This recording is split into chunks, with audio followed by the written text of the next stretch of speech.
Avvalambor assalomu alaykum, hurmatli obunachilar, hurmatli do'stlar.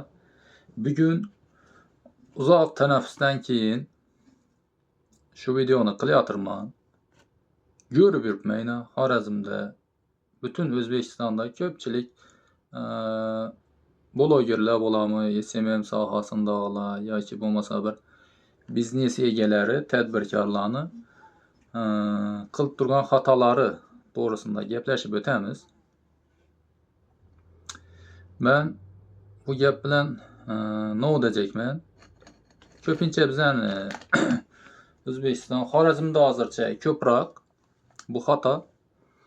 Nechun desa, bu xatoni o'zlarimizda ham tushunganman. Men blogerchilikni boshlagan vaqtim 2020-yil iyun oyi edi. Men boshlaganimda karantin o'ta yomon davrlarda boshlaganman-da. Masalan, o'zim haqimda bir qisqacha boshlab o'tgisi.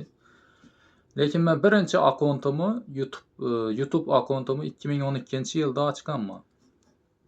Lekin u vaqtda bilmaganman blogerchilik qilish, YouTube'da ijod qilish va YouTube'da pul topish mumkin, yo boshqa qilish mumkin, biznesni rivojlantirish mumkin. Va hokazo har qanday bir nimanidir rivojlantirishni bilmaganman men. 2012-yil. Menimcha u 2012-yil ko'pchilik bilmagan bo'lishi kerak. Uni faqat chetda, Amerika, Yevropadagilar, Rossiyada ma'lum qismi balkim bilgandir uni foyda yoki foydali taraflarini. Lekin bizlara girib borishi shu bir necha desam ekan. Bizlara girib borishi internet qachon 2017da asta-sekin yengillashib boshladi. Internet keyin o'sha 20-yillardan keyin 20-21 rasmana bizani Xorazm territoriyasida ayniqsa yaxshilashib boshladi 20dan keyin.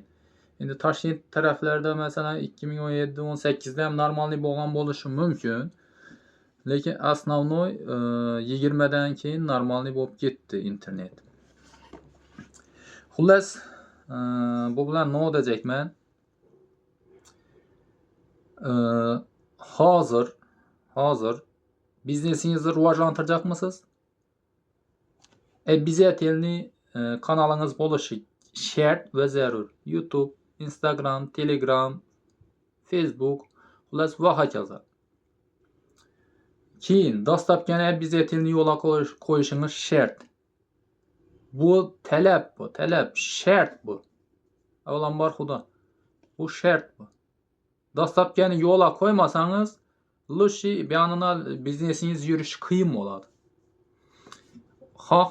Xohlamang, biznesingiz yurishi qiyin bo'ladi.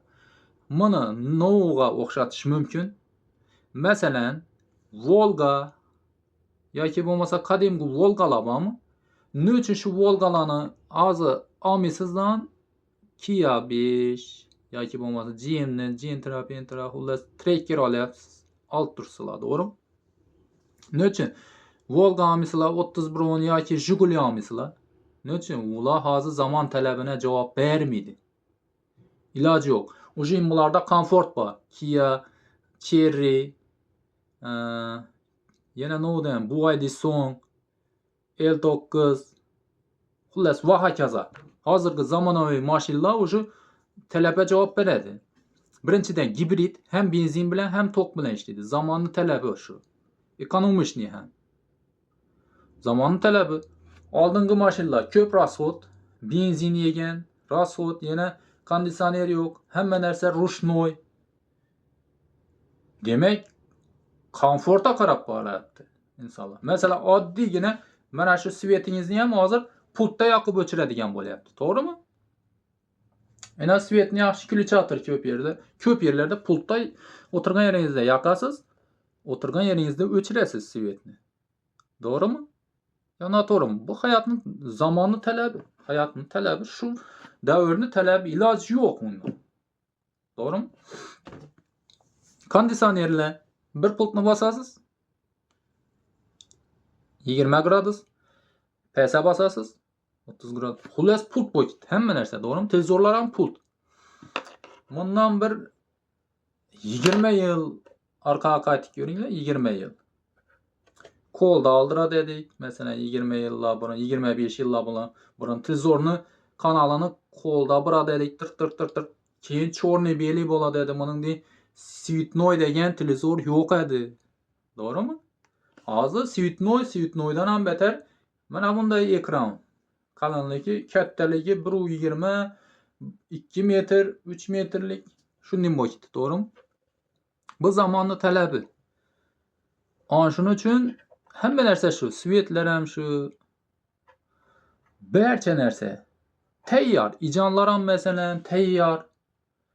Ijon ozgina mehnat etasiz, berak bukasiz, gumma bukasiz. Evvellari chopib deraversa enam imodi ne bo'ladi edi? Tutni o'dinidan bo'lgan, bo'lakidan bo'lgan ne bo'ladi edi? Shunda chopib ijonni piyoz bilan chopib meydalab ijon etadi deraversa. Bundan endi 30 yillar, 40 yillar burunda, 30 yillar burun masalan men hozir 36 yosh bo'lsam, men 5-6 yoshlarimda shunday chopib ijon etadilar. Balta bilan chop. Mana shunday edi. Hozir nechik to'qa diqasiz, misrobkani go'shtni bir yandan diqasiz, vuz 1 minutda qolmay 1-2 kilo go'shtingiz ijon bo'lib turibdi.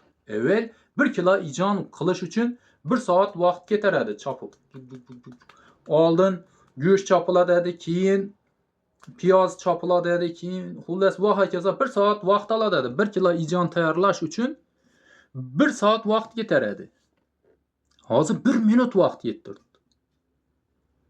To'g'rimi? Shuning uchun hamma nima deydi? Vaqt tezlashgandan bo'lib ketdi deydi-ku. Shoshgandan shoshib yotdi hamma. Shuning uchun kibrni asta sekin chetga surib qo'yib, dastlabkani yo'lga qo'yasiz. Biznesingiz yuradi. Libboy tadbirkorlik, blogerchilik, SMM, boshqa hammasi mediada rivojlantirasiz.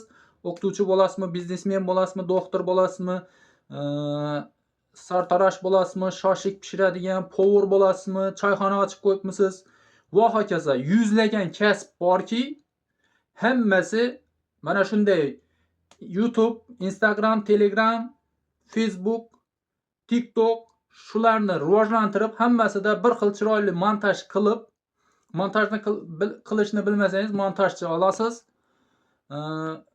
Montajchi olasiz yoki bo'lmasa SMMni tushunmasangiz SMMchi olasiz, blogerchilikni tushunmasangiz bloger, xullas va hokazo internetda kanallaringizda rivojlantirib borasiz, videolaringizni tashlab. Shunda rivojlanib boradi. Keyin ham eng asosiysi davomiylikni qilib borasiz. Davomiylik. Kuniga bo'lmadi deganda Instagramga bitta post 5 ta nima deydi uni? Stories qo'yasiz. 10 ta bo'lsa yana yaxshi. 10 ta rasm. Unda ham ma'no bo'lishi kerak, foydali bo'lishi kerak. Iloji boricha foydaliligiga e'tibor bering. Bularning hammasi sabab avvalambor Xudo. Natija Allohdan. Natija Allohdan. Ularning hammasi sabab. Kibrni asta sekin chetga surib qo'yasiz. Keyin eng asosiy sabab nimalardan biri muomalangizni to'g'rilaysiz. Samimiy bo'lasiz. Har bir ishingizni Alloh ko'rib turibdi deb qilasiz. Shuni esingizdan chiqarmang. Quyoshni siz uyg'otasiz. Quyosh sizni emas. Keyin davomiylik. Agar bundan ham kuchliroq ma'lumot olishni xohlasangiz, mana YouTube'da kanalim bor, yopiq kanallarim bor, videolarim bor, hamma darsliklarim bor. 100 dan ziyod darsliklarim bor. Hammasini sizga Telegram, WhatsApp, Imo, Max'dan yozishingiz mumkin. Xohlasangiz bir o'zingizga kelishilgan holda, xohlasangiz 10 talik, 20 talik guruh ochamiz. O'shanda darsliklar berib boriladi. Darslar pullik. Bemalol ekranda nomerlarni qo'yamiz. Telegram, WhatsApp, Imo, Max'dan bemalol aloqaga chiqishingiz mumkin. Hozir bunday nimalarni ham mashinniklar juda ko'p. Sizga men haqiqiy bo'ladigan, inshaalloh bo'ladigan, ishlaydigan variantlarni o'rgataman. Xudo xohlasa, men aytgandek qilib borsangiz, inshaalloh aniq ishlaydi sizda. Ana shunaqa yo'nalishda darsliklar berib boramiz. Agar kimda qiziq bo'lsa, ekranda nomerlarni qo'yamiz. Bemalol Telegram, WhatsApp, Imo, Maxdan aloqaga chiqishingiz mumkin. Ana shunaqa gaplar.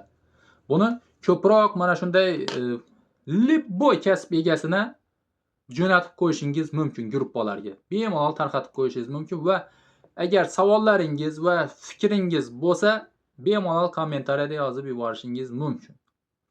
Buni ko'proq tarqatib, bir layklarni bosib qo'ysangiz, nur ustiga a'lo nur bo'ladi.